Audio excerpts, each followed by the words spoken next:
I do not believe that this kind of a growth rate is expected or anticipated to be in any other country in the world, the way India is going to grow.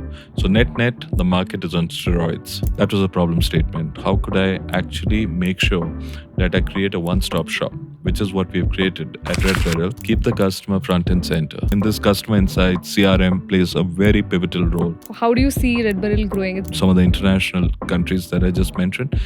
Then a rapid growth to me is all the unaddressed markets within India. That's where I briefly touched upon earlier, the tier 3 cities, tier 4 cities. And we hope that you scale, become bigger, better, and help a lot of people like us.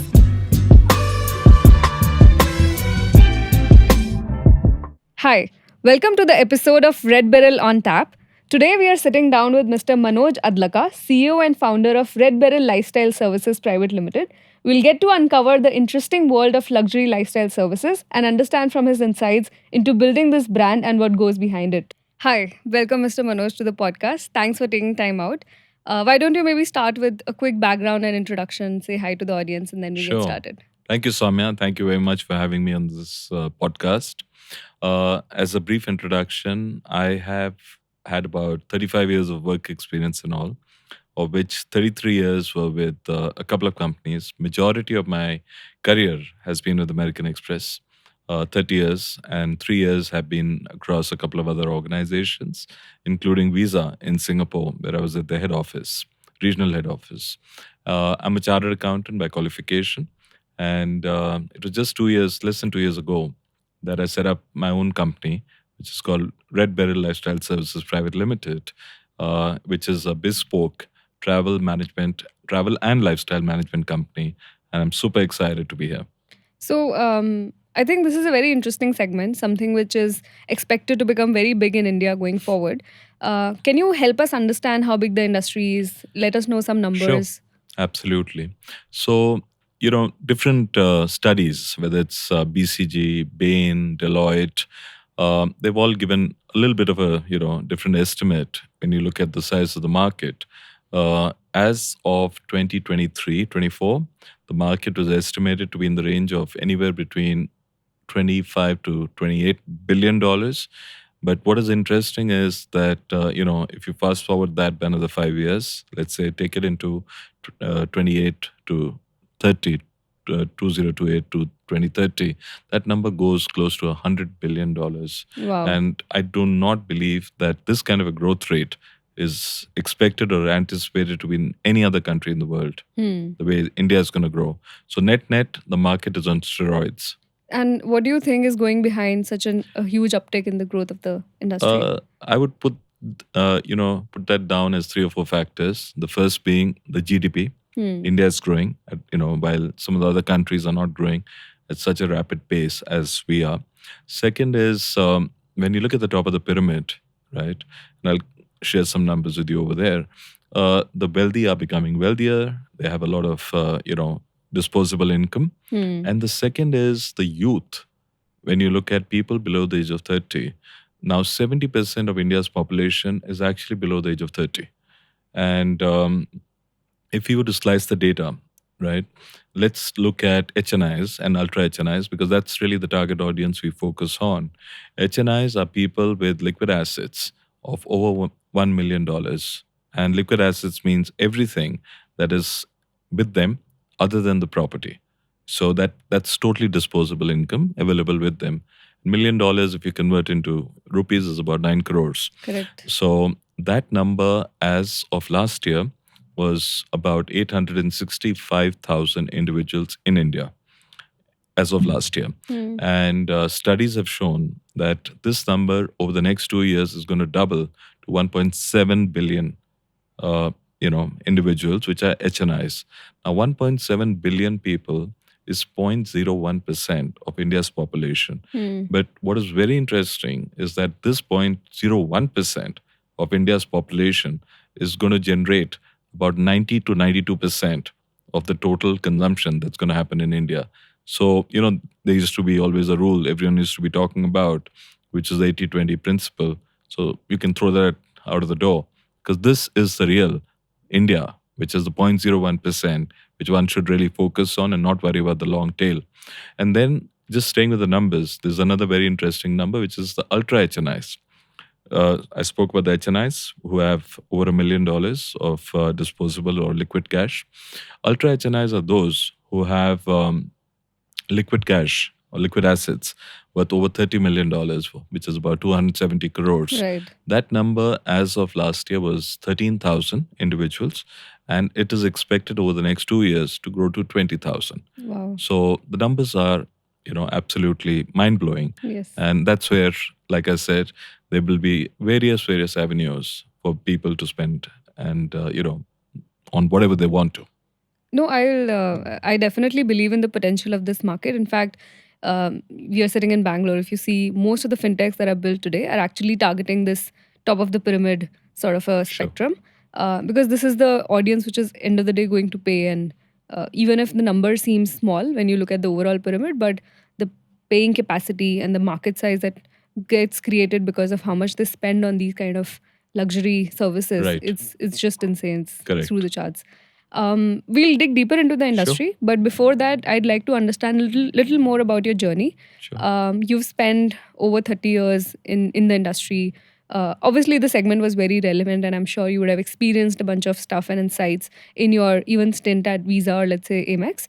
I want to understand what made you trigger to quit and then start something of your own, and why. And is there something, I think briefly you also had an entrepreneurial stint even during your corporate Correct. career. So did that come again? Did that bug hit you again, or what happened exactly? Well, to be honest, I was very happy doing a corporate life because, one advantage of a corporate life is there's a particular day of the month you get your, salary into your bank account. You don't have to worry about the liabilities. And as against being an entrepreneur, where you're responsible and accountable for paying salaries, paying vendor bills, and so on and so forth.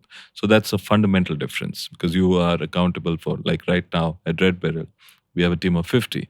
And to make sure that their salaries are paid on time, vendors are paid on time, you're accountable to a lot of on a lot of accounts, and there is no salary inflow that's coming in. So those are some of the constraints. But having said that, the challenges that exist if one is convert in an entrepreneur's life, if you convert those into opportunities, then there is nothing better than being an entrepreneur, in my view, because you feel unshackled, because there are no constraints on you, and to my mind, a successful entrepreneur, and they're both sides to the coin, right? There's a lot of good things going in a corporate life. That's why I spent the 35 years I did. That grounded me in a lot of things. So when I look at American Express, I learned everything today. Wherever I am, I, give all the credit to American Express for that. Whether it's in the value system, whether it's in understanding the processes, understanding what customer service is all about, understanding how employee satisfaction should be. That's all thanks to American Express and all the fantastic leaders I had with me globally who supported me all along the way. Right. So that was, a fantastic experience. When I look at Visa, it was a small stint, 2 years or so, which I had in Singapore. There I learned the magnitude of scale because I was managing 11 countries on the premium side, where I was looking at product creation, premium product creation across 11 countries, including India. So that taught me about scale and relevance. So when you combine the two and then you ensure that you have a strong foundation in world-class service, you are not going to miss, on the bus at all. So that was on the corporate life. When I come to, the entrepreneurship, there were a couple of things which I thought, in the backdrop of some of the numbers I just shared with you, which is on the size of the luxury market, India is the right place, right? And I was very clear that this is the TG, the target audience that I want to focus on. Within the target audience, my key thought process, and I'm one of those guys who like to, get his hands dirty, speak to the customers all the time, take inputs from my team, empower the team with decision making, get into product construct, value propositions, and understand, and more importantly, preempt the needs of the customers. Right. So that, and as I was doing this because last 20 years I've been totally focused and, on a daily basis, interacting with these customers, whether they're HNIs, ultra HNIs, I realized there were a couple of needs which were probably going unfulfilled. And how could I, that was a problem statement. How could I actually make sure that I create a one-stop shop, right? And get all of them so that they don't have to go anywhere else. Right. Right. So it's a one for all or a one-stop shop, which is what we've created at Red Beryl. So a lot of people initially actually mistook us for a concierge company. We're not a concierge company. We actually are an organization which is, to my mind, a first of its kind lifestyle company, which has features and benefits built in into the product offerings that we have. And with concierge being nothing but one of the fulfillment arms through which we deliver the services that we offer to our Right. customers.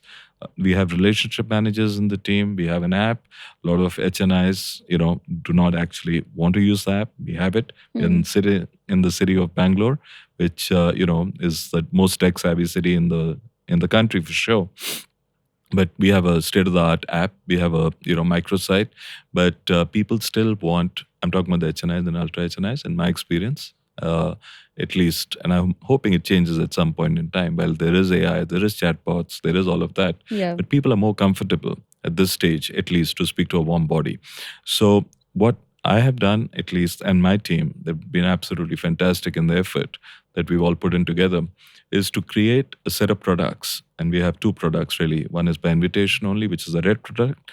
And then there is a slightly diluted product, which is a black product. The form factor in both of those is metal. And we are providing features and benefits which are the best in class of what any credit card in India would provide. Yeah. On top of that, we have outsourced the concierge service to a party which is, to an external third party, which provides concierge services across at least 45 to 50 countries across the world. So at any point in time, 24/7, we are meeting all the needs of any elite or affluent customer, and with the idea that that customer doesn't need to go anywhere for any of their, of the services they desire. Got it.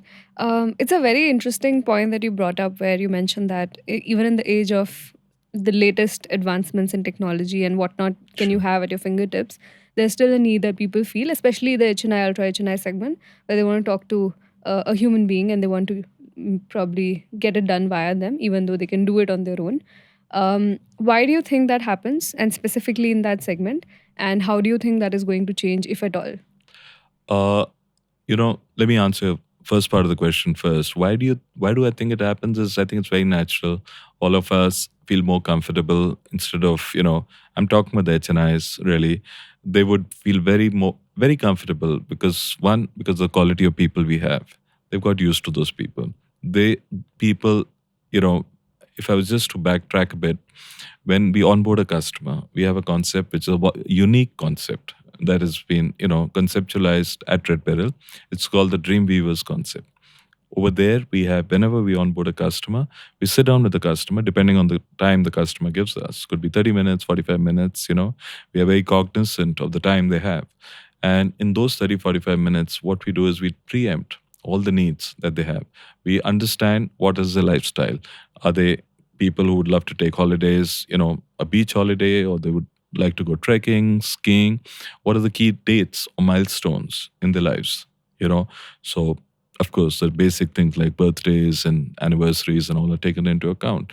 But what is it that really makes them tick? And what is it that they would have? So in effect, we become their, glorified executive assistants. And we actually then calendarize the whole event. And 2 to 3 or 4 weeks prior to that event, we would just send them a, think of it like a notification that comes on your phone. We send them a notification that, this event is coming up in the next 3 weeks. Your sister is in Seattle. You want to send something to her? Go ahead and do it. And they love it. They love it. They love us for that. So, that's preemption of the needs. And that I do not believe they're going to get so much if they were to interact with us, in an automated way. So that human touch is a very, very important piece. There are times, let's say, because our, customer base are frequent travelers. They're traveling and straddling time zones. So let's say they're in New York.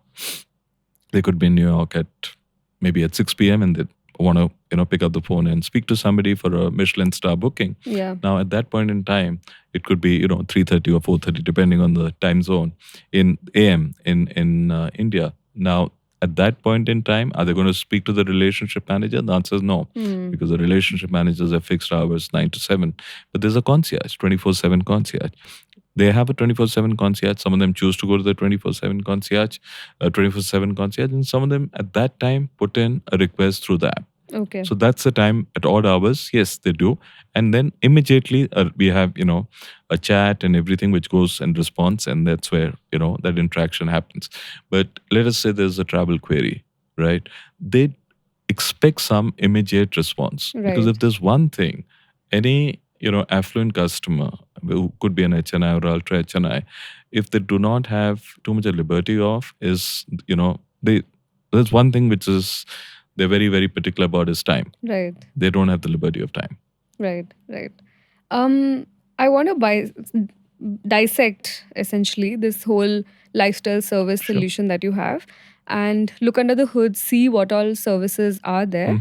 I'm sure even within this, there'd be some which will be picking up more than the others. And that might vary from, let's say, geography to geography or customer segment to customer segment. Can you give us insights into, let's say, right now you're present in 12 cities. Is there anything interesting that you're seeing in terms of pattern city-wise? Or is there anything interesting you're seeing in terms of patterns and choices, in terms of age group or the income band that you're catering to? Just wanted to understand what's the user insight there. It's interesting you asked that. Well, firstly, the way when we started with only 2 cities, which is Delhi and Mumbai. Today we are in 12 cities. Some point in time, we'll go in deeper and deeper. And what really is emerging is the trends in tier 3 and tier 4 cities. I'm not even talking about tier 2 anymore. Okay. But that is where there's a lot of wealth accumulation that is happening. Now, coming to the pillars, we started with maybe just 2 or 3 pillars. And those pillars were very fundamental, which is accommodation, which is lodging, restaurants, and airlines. Post that, what has emerged is we realized there was a requirement. A lot of people wanted to do and spend money on wellness post-COVID, more so, right? So we have doubled down on our wellness opportunities and options that we provide to our customers. Then, as you would have seen, again, over the last 2 years, there has been a total, when you look at the number of concerts, sporting events, whether it's in India or overseas, that number is going through the roof. And for us, it's our endeavor to provide the best-in-class tickets, even if it's last-minute, requirement. But we haven't had a chance where we've had to say no to a customer. Because if they want to go for a Wimbledon, then it's our job to make sure that we provide them that ticket. It could be a cricket match, it could be, a Taylor Swift concert or a Diljit concert or what have you. So there's not a single concert or a sporting event that we have not managed to fulfill the needs of our customers. Then other piece again is travel. Travel is bursting at its seams, right? So the travel needs of the customers have gone up dramatically. We started with only a 2-member travel team in-house. And today we have a 10-member travel team because, more and more people want to leverage travel. Right. And whether they're, like I said, traveling international or domestic. And the kind of travel has also changed. It's earlier it would have been, looking back, it could have just been, okay, I want to book a ticket from, let's say, Bangalore to, London. It's no longer that. They want curated travel. They want curated experiences. They want to build memories and moments with their families and loved ones, right? So all that is happening. And that's where we come in. They help us. They ask us to help them curate itineraries. They want to go on a skiing holiday, as an example, right? Or a safari. Those things are new. So, new categories. And that's where we kind of fill the void, which to my mind existed. Another very, very interesting thing, which is a new pillar. And, that's where interaction and, our own relationship managers who interact with the customers, they come out with things wherein the customer asks for something and we realize, this is a very valid, request. It could start with one customer and it could become a new pillar for us. Right. So one such thing, I think, happened about a year ago when one of the customers said, look, somebody in his family was wanting to get married. And he asked us, he said, while they are wedding planners, he said, we want you to do the entire piece for us. Oh, wow. So, do it end to end for us. And that's where we then created a pillar and we called the property, Wed with Red. Right. Red is, as you know, this thing. So, and it's not only restricted to weddings. A lot of people have milestone birthdays and celebrations and so on and so forth. But just staying with weddings, it'll be a very interesting stat that I would like to share with you. When you look at the number of marriages that are happening in India, that number is 1.5 million marriages every month that Wow. happen in India. So 15 to 18 million marriages are happening. These are what are reported. There could be another, X number of marriages which go unreported. Right. And the amount of money this wedding industry alone per annum is $150 billion Correct. number. That right? again would not be the accurate figure. Yeah, They'll So be- it could be, there could be a little bit of a, you could add on a little more to Yeah. that. But $150 billion is what people are willing to spend on what, as you know, is called the grand Indian weddings, right? Yes. So we want to partake and participate in that. Then similarly, there's a lot of requirement on the retail side, right? Now people are they love to buy their, fancy watches, bags, and it's no longer buying the material stuff. So just as an example, when you look at Switzerland, which is, the mecca for watches, right? Some of the best watches are made in Switzerland. When you look at the exports from Switzerland into India, that number has over the last 2 years gone up by 20% per annum, whereas overall the manufacturing actually came down over the last 2 years. But so what is very, very unique and interesting is how these Swiss watch makers, they have collaborated with some of the finest Indian jewelers to create masterpieces, of watches, which with the Indian jewelry thing weaved into it. And HNIs, they're lapping it up. Yeah. No, interesting. And I'm sure with coming times, the needs will get even more nuanced and you'll keep getting these interesting insights. Yeah, absolutely. I mean, just staying with that, experiences, it's no longer about the material stuff. People are looking for experiences, right? So even I'll give you one, particular instance where there's a particular, it's relatively new restaurant which has come up in Bombay and Mumbai, and that opens 4 days a week. It's only, just 4 days a week is all it opens. It has 12 covers for lunch and 12 covers for, dinner. So it's a very, very small, this thing. It opens, I think the bookings start at maybe 11 a.m. is what I've heard. 11:01 bookings are done. Yeah. Gone.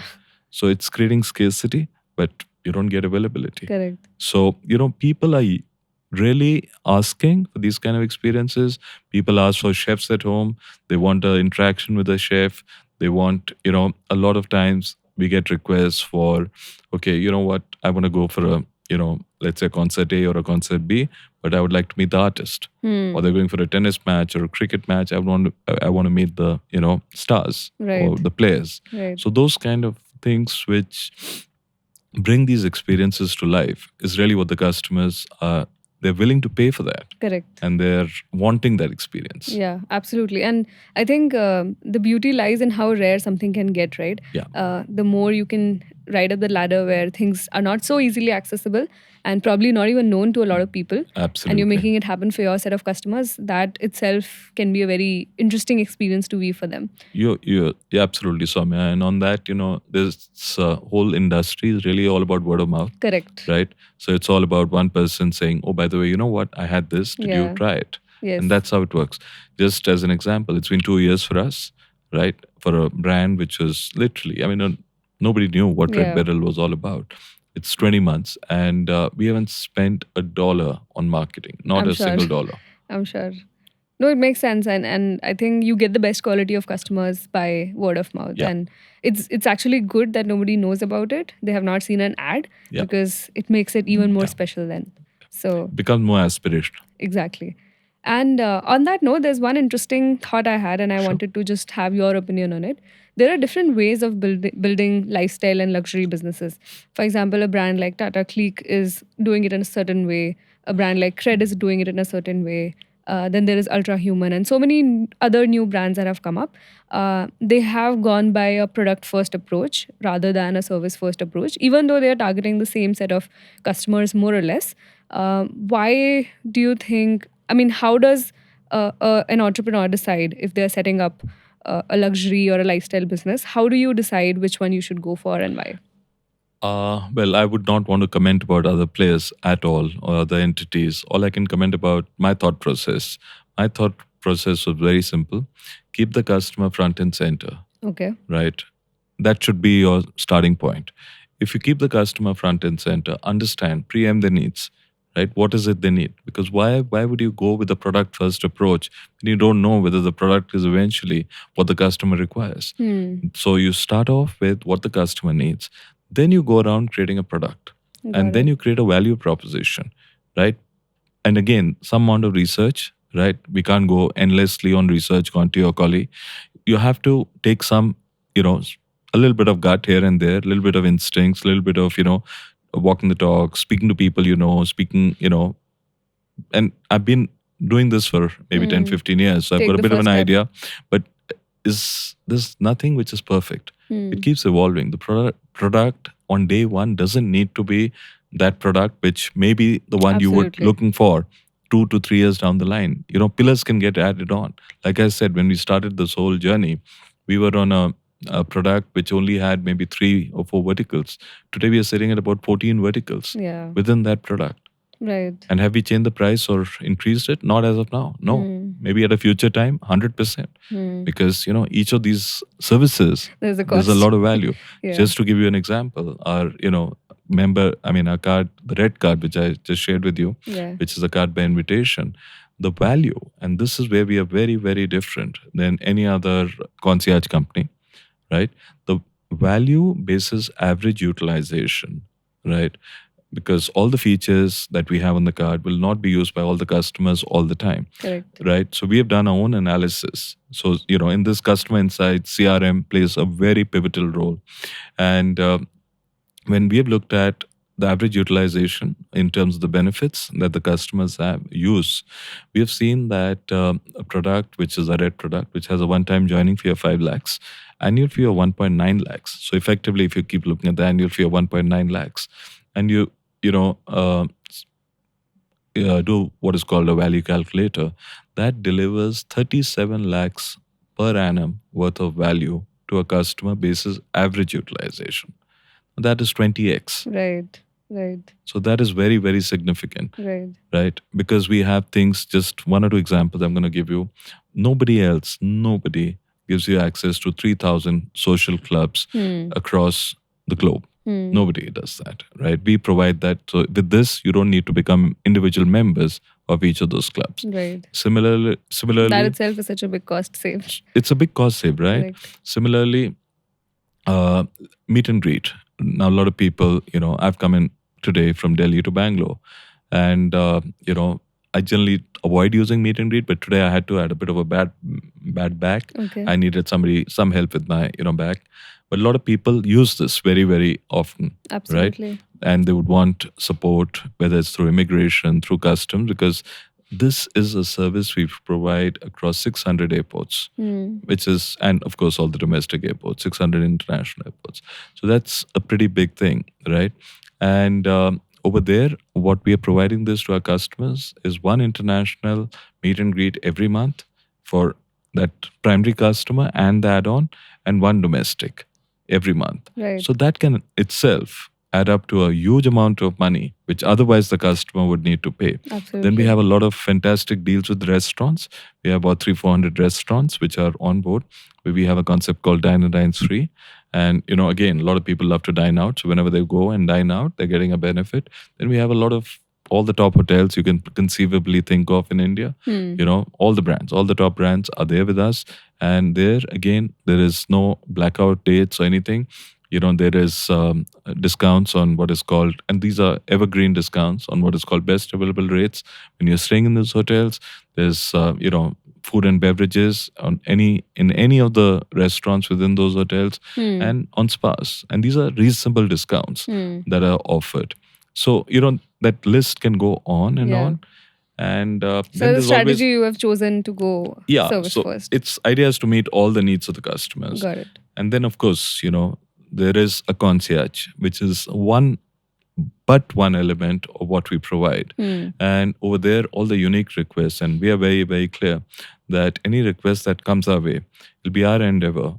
And it's our endeavor. We can't promise because, and I think 99.9% of the time we have delivered. As long as the request is not illegal, immoral, unethical, we're going to make sure that we're going to make it happen. So I want to give you one or two examples. And sometimes those examples can be, can be interesting.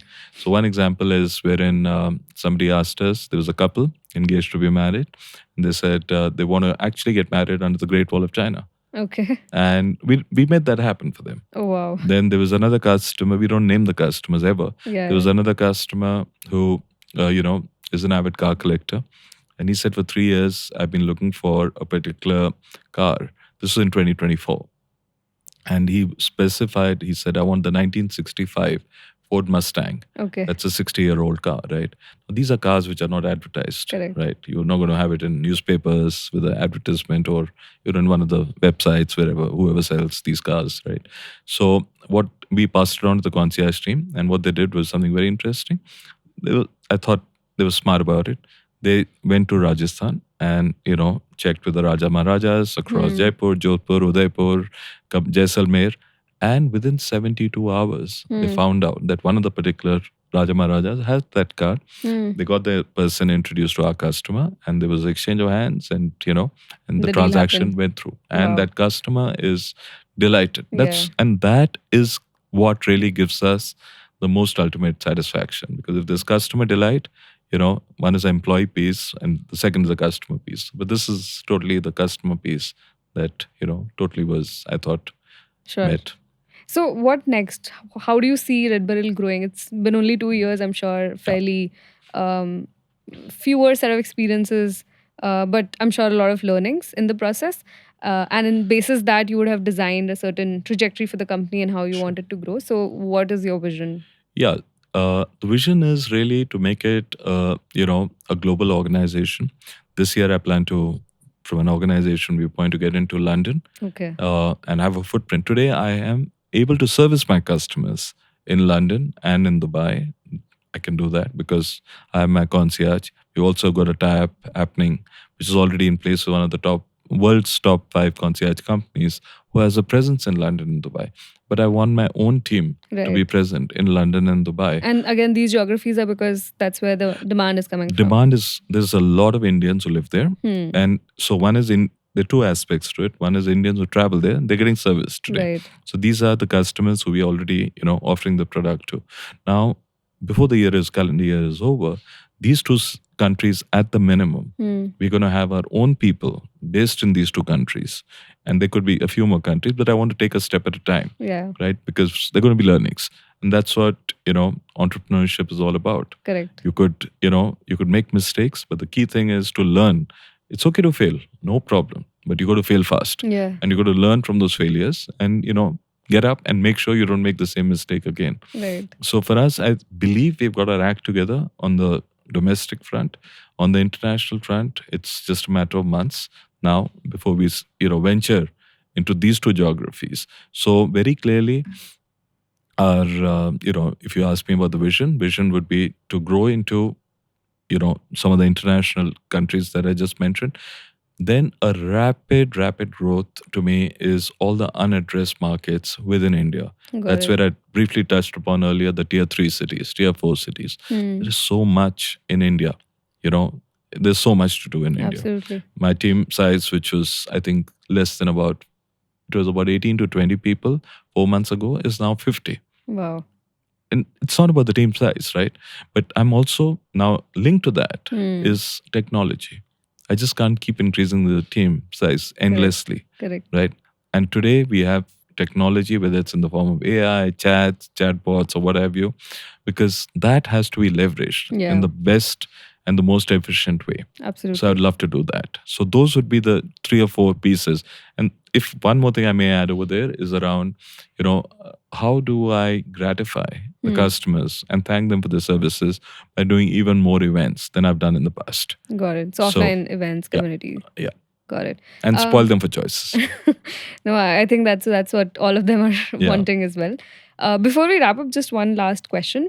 Since you touched upon this briefly in one of the points that you were highlighting, what goes behind... See, end of the day, this is a very service-oriented business, and therefore keeping your people happy is important because they are the ones who are interacting with the customers, and that will define a lot in how the experience of the customer goes. Sure. So how do you keep your people happy? I'm so glad you asked that, because I'd love to think, we have a happy lot of people. Whatever results we have seen, we have, they're external, and, we have a score which is called RTF, refer to friend. These are employees who have anonymously voted, right? And they're saying that they're going to refer this company to their friends. Okay. Nobody asks them or forced them to rate the company in a particular way, right? So our score stands at 93%, which is, I believe, phenomenal. Wow.